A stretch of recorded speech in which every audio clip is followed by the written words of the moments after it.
Zbardhen 2 raste të vjedhjes së automjeteve në fshatin Selc, ndërsa një 22 vjeçar ka rënë në prangat e policisë pasi u kap në flagrancë duke drejtuar një automjet që dyshohet se e kishte vjedhur 2 ditë më parë.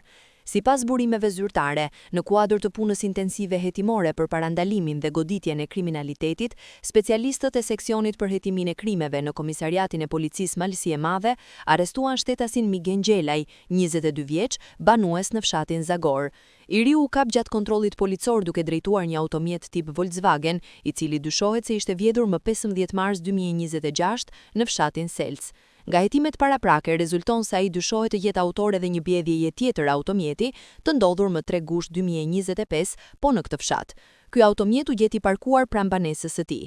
Në vijim të operacionit, në pranga janë vënë edhe 2 shtetas të tjerë, Bedri Gjelaj, 39 vjeç, dhe Elvin Gjelaj, 35 vjeç, xhaxhallarët e 22 vjeçarit, pasi gjatë kontrollit në banesën e tyre u gjetën dhe u sekuestruan 2 armë gjahu pa leje dhe 1 kilogram e 150 gram lëndë dyshuar narkotike kanabis sativa.